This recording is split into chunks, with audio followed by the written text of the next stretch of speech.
Hanumanthanagar police ಠಾಣೆಯವರೇ ಇನ್ನೊಂದು ಕಳ್ಳತನದ ಪ್ರಕರಣವನ್ನು ಭೇದಿಸಿದ್ದಾರೆ. ಇವರು ಆಗಿರ್ತಕ್ಕಂಥದ್ದು ಇದೇ ತಿಂಗಳು 15ನೇ ತಾರೀಕು ರಾತ್ರಿ ಮನೆ ಬಾಗಿಲಿಗೆ ಬೀಗ ಹಾಕ್ಕೊಂಡು ಕುಟುಂಬ ಸಮೇತ ಫಿರ್ಯಾದಿದಾರರ ತಮ್ಮನ ಮಗಳ ನಾಮಕರಣಕ್ಕೆ ಅಂತ ಹೋಗಿರ್ತಾರೆ. ಅವರು ವಾಪಸ್ ಬಂದು ನೋಡಿದಾಗ ಮನೆಗೆ ಯಾರೋ ಈ ಬಾಗಿಲನ್ನು ಲಾಕ್ ಓಪನ್ ಮಾಡಿನೇ ಈ ಕಳ್ಳತನ ಆಗಿರ್ತಕ್ಕಂಥದ್ದು ಅವರಿಗೆ ಕಂಡು ಬರ್ತದೆ. ಅದರ ಆಧಾರದ ಮೇಲೆ 17ನೇ ತಾರೀಕು ಮಾರ್ಚ್ ಅವರು ದೂರನ್ನು ನೀಡಿರ್ತಾರೆ.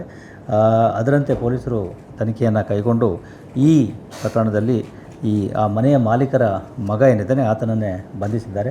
ಆ ಮನೆಯ ಕೀ ಏನಿದೆ, ಬಾಡಿಗೆಗೆ ಏನಿದ್ರು ಅವರು 3 ಕೀಗಳನ್ನು ಮಾಡಿ ಒಂದು ಸ್ಪೇರ್ ಕೀಯನ್ನು ಓನರ್ ಹತ್ರ ಕೊಟ್ಟಿದ್ದರು, ಅಂದರೆ ಮಾಲೀಕರ ಹತ್ರ ಕೊಟ್ಟಿದ್ದರು. ಅದನ್ನು ಆ ಮಾಲೀಕರ ಮಗ ದುರುಪಯೋಗ ಮಾಡಿಕೊಂಡು ಆ ಕೀಯನ್ನು ಉಪಯೋಗಿಸಿ ಆ ಮನೆಯಲ್ಲಿ ಬೀರಿನಲ್ಲಿ ಇಟ್ಟಿರ್ತಕ್ಕಂಥ ಈ ಚಿನ್ನಾಭರಣಗಳನ್ನು ಕಳ್ಳತನ ಮಾಡ್ಕೊಂಡು ಹೋಗಿರ್ತಾನೆ. ಆತನನ್ನು ಬಂಧಿಸಿದ ಪೊಲೀಸರು ಈ ಎಲ್ಲ ಚಿನ್ನಾಭರಣಗಳನ್ನು ಸಂಪೂರ್ಣವಾಗಿ ರಿಕವರಿ ಮಾಡುವಲ್ಲಿ ಯಶಸ್ವಿಯಾಗಿರುತ್ತಾರೆ.